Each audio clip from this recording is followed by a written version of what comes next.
മക്കളെ എല്ലാവർക്കും നമസ്കാരം. Welcome to Super Notes. 38 പോസ്റ്റുകളിലേക്ക് നോട്ടിഫിക്കേഷൻ പുറപ്പെടുവിച്ചുകൊണ്ട് ദേവസ്വം ബോർഡ് എല്ലാവരെയും ഞെട്ടിച്ചേക്കാണ്. ഇതിനകത്ത് 3 പ്രധാനപ്പെട്ട പോസ്റ്റുകൾ. ഒന്ന് ദേവസ്വം ബോർഡ് LDC, രണ്ടാമത് റൂം ബോയ്, മൂന്നാമത് സാനിറ്റേഷൻ വർക്കർ. ഏറ്റവും അധികം വേക്കൻസി ഉള്ള 3 പോസ്റ്റുകൾ. LDC നോക്കുകയാണെങ്കിൽ 36 വേക്കൻസി നിലവിലുണ്ട്. റൂം ബോയ് ആയിക്കോട്ടെ, സാനിറ്റേഷൻ വർക്കർ ആയിക്കോട്ടെ, 100-ലധികം വേക്കൻസി ഇപ്പോൾ ഓൾറെഡി ഉണ്ട്. ഓക്കെ, അപ്പൊ നമ്മൾ റാങ്ക് ലിസ്റ്റിന്റെ കാലാവധി നോക്കുകയാണെങ്കിൽ 3 വർഷമാണ് റാങ്ക് ലിസ്റ്റിന്റെ കാലാവധി വരുന്നത്. അപ്പോൾ ഇനി നമുക്ക് എന്ത് ചെയ്യാം, നമുക്ക് വേക്കൻസി നമുക്ക് എന്ത് ചെയ്യാം, നമുക്ക് പ്രതീക്ഷിക്കാം. ഓക്കെ, അപ്പൊ ഇവിടെ ഗുരുവായൂർ ദേവസ്വം ബോർഡിലേക്കാണ് നോട്ടിഫിക്കേഷൻ വന്നിരിക്കുന്നത്. 12 ക്ഷേത്രങ്ങൾ, ഗുരുവായൂർ ക്ഷേത്രം ഉൾപ്പെടെ 12 ക്ഷേത്രങ്ങളാണ് ഈ ദേവസ്വം ബോർഡിന്റെ കീഴിൽ വരുന്നത്. അതിൽ ഏറ്റവും വലിയ ക്ഷേത്രം ഏതാണ്? ഗുരുവായൂരാണ്. ഒരുപാട് ആൾക്കാർ വർക്ക് ചെയ്യുന്ന ഗുരുവായൂർ ക്ഷേത്രം. ഓക്കെ, അപ്പൊ നമുക്ക് എന്ത് ചെയ്യാം, നമുക്ക് ഓരോ നോട്ടിഫിക്കേഷൻ ആയിട്ട് നമുക്ക് നോക്കാം. ഇവിടെ നമ്മൾ ഇപ്പോൾ ഡിസ്കസ് ചെയ്യുന്നത് സാനിറ്റേഷൻ വർക്കറാണ്. അപ്പൊ അതിനു മുമ്പ് തന്നെ ഒരു കാര്യം നിങ്ങളുമായിട്ട് ഷെയർ ചെയ്യാനുണ്ട്. മക്കളെ, നിങ്ങളൊന്ന് ആലോചിച്ച് നോക്കേ, നിങ്ങൾ ഏതൊക്കെയായിരിക്കും നിങ്ങൾ അപ്ലൈ ചെയ്യുന്നത്? നിങ്ങൾ അപ്ലൈ ചെയ്യുന്നത് സത്യത്തിൽ 3 നോട്ടിഫിക്കേഷനിലെ അപ്ലൈ ചെയ്യത്തുള്ളൂ. റൂം ബോയ്, LDC, പിന്നെ അത് കഴിഞ്ഞ് ഈ സാനിറ്റേഷൻ വർക്കർ. കാരണം വേക്കൻസി കൂടുതലുള്ളത് ഇതാണ്.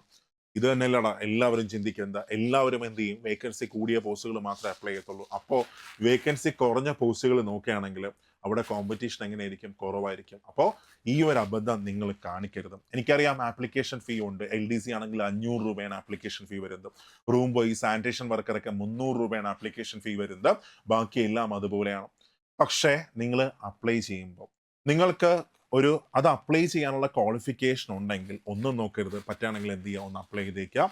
എന്ന് വെച്ചാൽ ഈ വേക്കൻസി കുറഞ്ഞ പോസ്റ്റുകളിലേക്ക് അധികം ആരും എന്ത് ചെയ്യത്തില്ല, അപ്ലൈ ചെയ്യത്തില്ല. നമ്മളെ തന്നെ ഒരു ഉദാഹരണമായിട്ട് എടുത്താൽ മതി. അപ്ലൈ ചെയ്യില്ല എന്നൊന്ന് ആലോചിച്ച് നോക്കിയാൽ മതി. അപ്പോൾ വേക്കൻസി കുറഞ്ഞ പോസ്റ്റുകൾ ഉണ്ടെങ്കിലും നിങ്ങൾക്ക് ആ ക്വാളിഫിക്കേഷൻ ഉണ്ടെങ്കിൽ എന്ത് ചെയ്യുക, അത് അപ്ലൈ ചെയ്തേക്കാം. അപ്പോൾ നമുക്ക് എന്ത് ചെയ്യാം, ഓരോ നോട്ടിഫിക്കേഷനായിട്ട് നമുക്ക് നോക്കാം. നമ്മളിപ്പോൾ നോക്കുന്നത് സാനിറ്റേഷൻ വർക്കറാണ് നമ്മൾ നോക്കുന്നത്.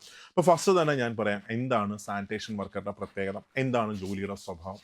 സോ ജോലിയുടെ സ്വഭാവം എന്താണെന്ന് ചോദിച്ചാൽ ക്ലീനിങ് ആണ് വരുന്നത്. ഓക്കെ, ക്ലീനിങ് സർവീസ് അതേപോലുള്ള കാര്യങ്ങളാണ് വരുന്നത്. അതിപ്പോൾ ഏത് തരത്തിൽ വേണമാകാം. ഫോർ എക്സാമ്പിൾ ക്ഷേത്രത്തിനകത്താകാം, അല്ലെങ്കിൽ ക്ഷേത്രവുമായി ബന്ധപ്പെട്ട സ്ഥാപനങ്ങളിലാകാം. അത് കഴിഞ്ഞപ്പോൾ ആ ഒരു സ്ഥലത്താണ് നമ്മുടെ ജോലി വരുന്നത്.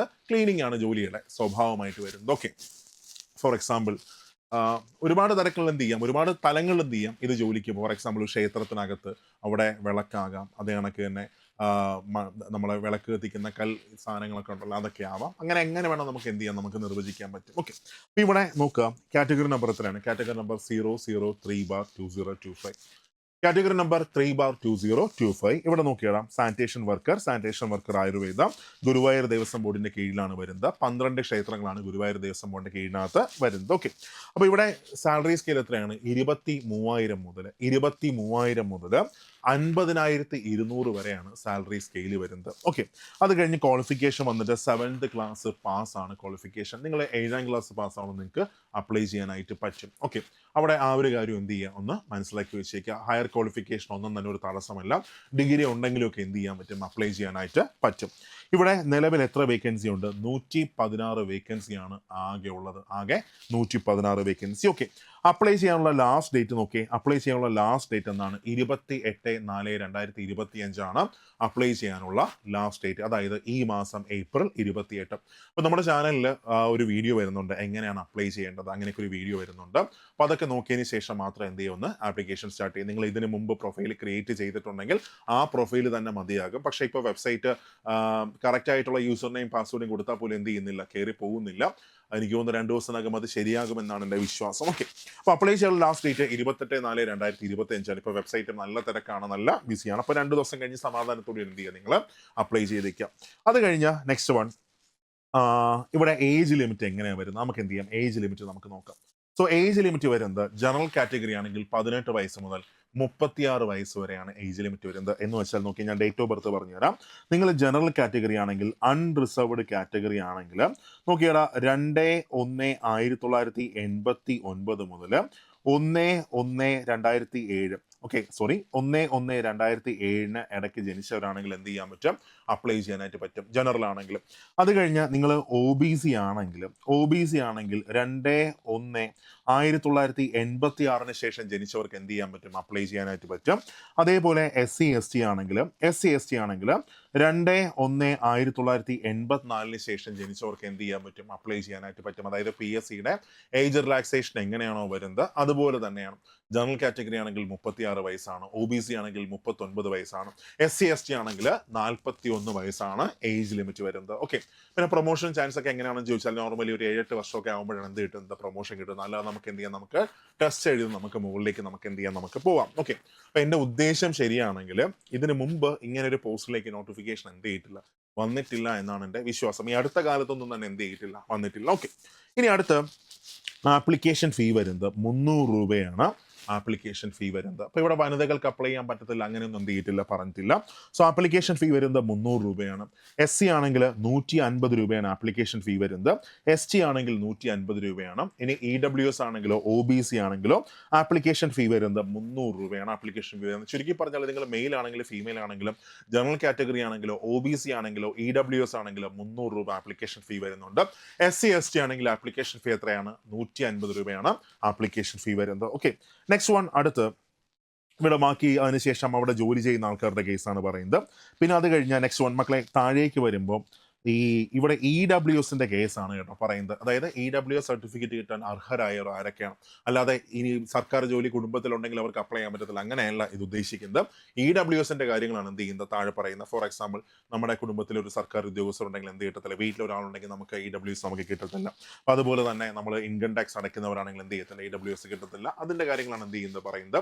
റിസർവേഷനൊക്കെ എങ്ങനെയാണെന്ന് ചോദിച്ചാൽ PSC എക്സാംസ് എങ്ങനെ തന്നെയാണോ അതുപോലെ തന്നെയാണ് ഇവിടെ റിസർവേഷനൊക്കെ വരുന്നത്. ഏറ്റവും പ്രധാനപ്പെട്ട ഹൈലൈറ്റ് എന്താണെന്ന് ചോദിച്ചാൽ ഇത് ആർക്ക് മാത്രമേ അപ്ലൈ ചെയ്യാൻ പറ്റത്തുള്ളൂ? ഹിന്ദുക്കൾക്ക് മാത്രമേ അപ്ലൈ ചെയ്യാനായിട്ട് പറ്റത്തുള്ളൂ. അപ്പോൾ സ്വാഭാവികമായിട്ട് കോമ്പറ്റീഷൻ എങ്ങനെയായിരിക്കും? കമ്പാരിറ്റീവ്ലി കുറവായിരിക്കും. കാരണം ഹിന്ദുക്കൾക്ക് മാത്രമേ എന്ത് ചെയ്യാൻ പറ്റത്തുള്ളൂ, ഇത് അപ്ലൈ ചെയ്യാൻ പറ്റത്തുള്ളൂ. ദേവസ്വം ബോർഡിലേക്കുള്ള നോട്ടിഫിക്കേഷൻ ആണത്. അപ്പോൾ അതുകൊണ്ട് തന്നെ ഹിന്ദുക്കൾക്ക് മാത്രമേ അത് അപ്ലൈ ചെയ്യാനായിട്ട് പറ്റത്തുള്ളൂ. ഓക്കെ, ഇനി അത് കഴിഞ്ഞ് നെക്സ്റ്റ് ബാക്കി അപേക്ഷ അയക്കേണ്ട വിധം ബാക്കിയെല്ലാം എന്ത് ചെയ്യുന്നുണ്ട്, ഡീറ്റെയിൽ ആയിട്ട് പറയുന്നുണ്ട്. ലാസ്റ്റ് ഡേറ്റ് വന്നിട്ട് April 28. ഇനി നമുക്ക് നോക്കാം എന്താണ് ഇതിന്റെ ഡീറ്റെയിൽഡ് ആയിട്ടുള്ള സിലബസ് എന്ന് നമുക്ക് നോക്കാം. ഓക്കെ, അപ്പോൾ പലർക്കും ഒരു ഡൗട്ട് ഉണ്ട്. ഇവിടെ നമുക്ക് ഈ ദേവസ്വം ബോർഡിന്റെ പരീക്ഷ നമുക്ക് ക്വാളിഫിക്കേഷൻ നോക്കുകയാണെങ്കിൽ LDയുടെ ക്വാളിഫിക്കേഷൻ 12th പാസ്സാണ്. അത് കഴിഞ്ഞ് ഇവിടെ നോക്കുക, ഇവിടെ ക്വാളിഫിക്കേഷൻ 7th പാസ്സാണ് ക്വാളിഫിക്കേഷൻ വരുന്നത്. അപ്പോൾ ഇതിന് മുമ്പ് വന്ന കഴകം പോലെയുള്ള പരീക്ഷകളുടെ ക്വാളിഫിക്കേഷൻ 8th പാസ്സായിരുന്നു. അപ്പോൾ അതുകൊണ്ട് തന്നെ അതിന് 8th പാസ് ക്വാളിഫിക്കേഷനുള്ള പരീക്ഷകൾക്ക് ഇംഗ്ലീഷ് സിലബസിനകത്തുണ്ട്. പക്ഷേ 7th പാസ്സുള്ള പരീക്ഷകൾ, 7th പാസ് ക്വാളിഫിക്കേഷനായ പരീക്ഷകൾ ഏതൊക്കെയാണ്? For example part time sweeper ആയിക്കോട്ടെ, അതേപോലെ കഴകം ആയിക്കോട്ടെ, ദെൻ അത് കഴിഞ്ഞ് പ്യൂൺ ആയിക്കോട്ടെ, ഇവിടെയൊക്കെ 7th പാസ്സാണ് ക്വാളിഫിക്കേഷൻ വരുന്നത്. അതിൻ്റെ സിലബസ് നമ്മൾ നോക്കുകയാണെങ്കിൽ നോക്കിയാൽ എങ്ങനെയാണ് സിലബസ് വരുന്നത്? 100 ക്വസ്റ്റ്യൻസ് ആണ്. 100 ക്വസ്റ്റ്യൻസ് 100 മാർക്ക്. 1.25 മണിക്കൂറാണ് എക്സാമിന്റെ സമയം വരുന്നത്. ഓക്കെ, ഇപ്പൊ ഇവിടെ നോക്കിയേ, അവിടെ ഏതൊക്കെയാണ് സിലബസിനകത്ത് പറയുന്നത്? ഒന്ന് GK ഉണ്ട്. ഓക്കെ, GK ഉണ്ട്, മാത്സ് മെന്റൽ എബിലിറ്റി ഉണ്ട്. GK, maths, mental ability. അത് കഴിഞ്ഞ് ക്ഷേത്രാചാരങ്ങളുമായി ബന്ധപ്പെട്ട ക്വസ്റ്റ്യൻസ് ആണ് പാർട്ട് 3 വരുന്നത്. പാർട്ട് 4 വരുന്നത് മലയാളമാണ്. അപ്പോൾ ഈ 4 ഭാഗങ്ങളാണ് നമുക്ക് പഠിക്കാനുള്ളത്, അല്ലെങ്കിൽ 4 പാർട്ടുകളാണ്. പാർട്ട് 1 വന്നിട്ട് GK ആണ്, പാർട്ട് 2 ആണെങ്കിൽ എന്താണ്? മാത്സ്, പാർട്ട് 3 ആണെങ്കിൽ ക്ഷേത്രാചാരങ്ങൾ, പാർട്ട് 4 ആണെങ്കിൽ മലയാളം. ഇത്രയാണ് സിലബസിനകത്ത് വരുന്നത്. നമ്മുടെ ടെലഗ്രാം ചാനലിൽ ഇതിന്റെ ഡീറ്റെയിൽ ആയിട്ടുള്ള സിലബസ് ഞാൻ എന്ത് ചെയ്തേക്കാം, ഞാൻ ഇട്ടേക്കാം. അപ്പോൾ അത് നോക്കിയാൽ നിങ്ങൾക്ക് എന്ത് ചെയ്യാൻ പറ്റും, നിങ്ങൾക്ക് മനസ്സിലാക്കാനായിട്ട് പറ്റും. ഓക്കെ, അപ്പോൾ നിങ്ങൾ ഇതൊരു താഴ്ന്ന ജോലിയാണ് അങ്ങനെയൊന്നും ചിന്തിക്കരുത്. ഓക്കെ, നല്ല സാലറി ഉണ്ട്, 23,000 പ്ലസ് എന്തുണ്ട്, സാലറി ഉണ്ട്. നമുക്കൊരു ജോലിയാണ്. ജോലി ഇല്ലാത്തവർക്ക് ഏറ്റവും വലുത് ഇത് തന്നെയാണ്, ജോലി തന്നെയാണ്. അപ്പോൾ ആഞ്ഞു പഠിച്ചോ. ഹിന്ദുസിന് മാത്രമേ അപ്ലൈ ചെയ്യാൻ പറ്റത്തുള്ളൂ. കോമ്പറ്റീഷനൊക്കെ എങ്ങനെയാണ്? കമ്പാരിറ്റീവ്ലി കുറവാണ്. നന്നായിട്ട് പഠിച്ചാൽ നമുക്ക് എന്ത് ചെയ്യാൻ പറ്റും? വളരെ പെട്ടെന്ന് തന്നെ നമുക്ക് ജോലി കയറാൻ പറ്റും. എന്ന് വെച്ചാൽ നിലവിൽ തന്നെ 116 വേക്കൻസിയാണ് ആകെ നിലവിലുള്ളത്. ഇതിനി എന്ത് ചെയ്യാം? കൂടാം. ഇപ്പോൾ ഒരു 4 മാസം, അതായത് ഇപ്പോൾ ഏപ്രിലായി, മെയ്, ജൂൺ, ജൂലൈ, ഓഗസ്റ്റിലൊക്കെ നമുക്ക് എന്ത് ചെയ്യാം? എക്സാം നമുക്ക് പ്രതീക്ഷിക്കാം. അത് കഴിഞ്ഞാൽ വളരെ പെട്ടെന്ന് തന്നെ റാങ്ക് ലിസ്റ്റ് വരുന്നു. ഈ വർഷം അവസാനം അല്ലെങ്കിൽ അടുത്ത വർഷം ആദ്യം നമുക്ക് എന്ത് ചെയ്യാം? നമുക്ക് സർവീസിലേക്ക് കയറാം. എന്ന് വെച്ചാൽ ഒറ്റ പരീക്ഷ മാത്രം എഴുതിക്കൊണ്ട് നമുക്ക് സർവീസിലേക്ക് കയറാം. ഇപ്പോൾ റൂം ബോയ് ആയിക്കോട്ടെ, സാനിറ്റേഷൻ വർക്കർ ആയിക്കോട്ടെ, LDC ആയിക്കോട്ടെ, ഇതിനൊക്കെ ഒരേ സിലബസ് തന്നെയാണ് എന്ത് ചെയ്യുന്നത് വരുന്നത്. അവിടെ LDC നോക്കുകയാണെങ്കിൽ അഡീഷണൽ ആയിട്ട് എന്തും കൂടെ ഉണ്ട്, ഇംഗ്ലീഷും കൂടെ ഉണ്ട്. ബാക്കിയെല്ലാം ഏതാണ്ടൊക്കെ എന്ത് തന്നെയാണ്, സെയിം തന്നെയാണ്. ക്വസ്റ്റ്യൻസ് നിലവാരം പക്ഷേ എന്ത് ചെയ്യും? മാറും. കാര്യം ഇത് 7ാം ക്ലാസ് പാസ് പാസ്സാണ്, മറ്റേതാണെങ്കിൽ എന്താണ് 12th പാസ്സാണ്. അപ്പോൾ നമ്മൾ ഒറ്റ പ്രിപ്പറേഷനിലൂടെ നമുക്ക് എന്ത് ചെയ്യാൻ പറ്റും, ഇത്രയും എക്സാംസ് നമുക്ക് നേടിയെടുക്കാൻ പറ്റും. ഈ എക്സാമിന്റെ വില ഏറ്റവും നന്നായിട്ട് മനസ്സിലാക്കുന്നത് ആരാണെന്ന് ചോദിച്ചാൽ കഴിഞ്ഞ LDC എക്സാം, അതുപോലെ തന്നെ കഴിഞ്ഞ LGSന്റെ ഒക്കെ പരീക്ഷ നിസ്സാരമായ മാർക്കിന് പോയ ആൾക്കാരുണ്ട്. അപ്പൊ അവർക്ക് എന്ത് ചെയ്യാൻ പറ്റും, വന്നേക്കുന്ന ഏറ്റവും മികച്ചൊരു ചാൻസ് ആണ് ഈ ഒരു എക്സാം എന്ന് വെച്ചാൽ ഇനി അങ്ങോട്ട് വരാൻ പോകുന്ന PSC എക്സാംസ് നോക്കിയിടാം. 2025 അവസാനം company board assistant, company board LGS, VFA, beverage LD, university assistant ഒക്കെ വരുന്നു. ഇതിന്റെ പരീക്ഷ 2026 റാങ്ക് ലിസ്റ്റ് 2027 വരെ, ആ റാങ്ക് ലിസ്റ്റിന് 2030 വരെ കാലാവധിയുണ്ട്. അപ്പോൾ അവിടെ നമ്മൾ ജോലി കിട്ടുമ്പോൾ ഒരു PSC എക്സാം നമ്മൾ ഇനി പ്രിപ്പയർ ചെയ്യാൻ തുടങ്ങിയാൽ നമുക്ക് ജോലി കിട്ടുമ്പോൾ 2028, 29, 30 ആവും. പക്ഷേ ഇപ്പോൾ ഇവിടെ നമ്മളൊന്ന് ആഞ്ഞു പഠിച്ചാൽ നമുക്ക് ഈ വർഷം അവസാനം അല്ലെങ്കിൽ അടുത്ത വർഷം ആദ്യം നമുക്ക് എന്ത് ചെയ്യാം, നമുക്ക് സർവീസിലേക്ക് നമുക്ക് പ്രവേശിക്കാം. ഇതാണ് ഈ എക്സാമിന്റെ ഏറ്റവും വലിയ പ്രത്യേകത. അപ്പോൾ നമ്മൾ പ്രിപ്പയർ ചെയ്യുമ്പോൾ നമ്മുടെ മനസ്സിനകത്ത് ഇത് തന്നെ ആദ്യം വരണം, ഞാൻ ഇപ്പോൾ ഒന്ന് ശ്രമിച്ചാൽ ഈ വർഷം അവസാനം അല്ലെങ്കിൽ അടുത്ത വർഷം ആദ്യം എനിക്ക് എന്ത് ചെയ്യാം, എനിക്ക് സർവീസിലേക്ക് കയറാൻ പറ്റും. ഓക്കെ, അപ്പോൾ നന്നായിട്ട് പഠിച്ചോ.